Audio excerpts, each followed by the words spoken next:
अगर लोकतंत्र में एक नागरिक को अपनी बात सुनाने के लिए अपनी जान तक दांव पर लगानी पड़े तो सवाल सिर्फ उस व्यक्ति का नहीं है बल्कि पूरे लोकतंत्र का बन जाता है।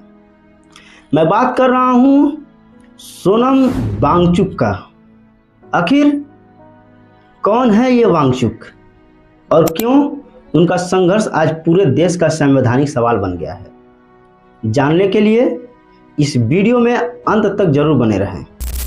नमस्कार, मैं हूं सत्येंद्र कुमार पप्पू। साथियों, सोनम वांगचुक एक शिक्षक, इंजीनियर, नौ प्रवर्तक और पर्यावरण संरक्षण की मजबूत आवाज़ है। कई वर्षों तक उन्होंने लद्दाख में शिक्षा, टिकाऊ विकास और स्थानीय समुदायों के लिए काम किए।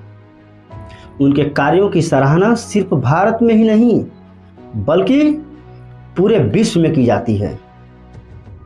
लेकिन समय के साथ उनका सफर सिर्फ नवाचार तक सीमित नहीं रहा।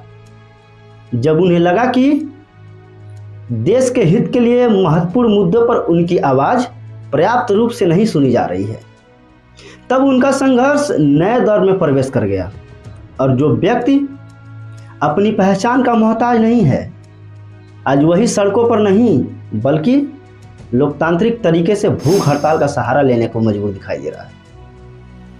उनकी मांगे व्यक्तिगत लाभ के लिए नहीं है बल्कि छात्रों के भविष्य और शिक्षा व्यवस्था से जुड़े उन तमाम मुद्दों और पर्यावरण संरक्षण, विशेषकर लद्दाख और हिमालयी क्षेत्रों की सुरक्षा जैसी समस्या शामिल है। और ऐसी मांगों को शांतिपूर्ण तरीके से सरकार के समक्ष रखने का अधिकार भारतीय संविधान का अनुच्छेद 19 द्वारा प्रत्येक नागरिक को प्राप्त है, जबकि अनुच्छेद 21 गरिमा के साथ जीवन जीने की बात करता है। यही कारण है कि यह मुद्दा अब केवल सोनम वांगचुक का नहीं रह गया है बल्कि लोकतंत्र, नागरिक अधिकारों और संविधान की भावना से जुड़ी एक महत्वपूर्ण बहस बन चुका है। साथियों, आज दुख इस बात का नहीं है कि एक आंदोलन चल रहा है।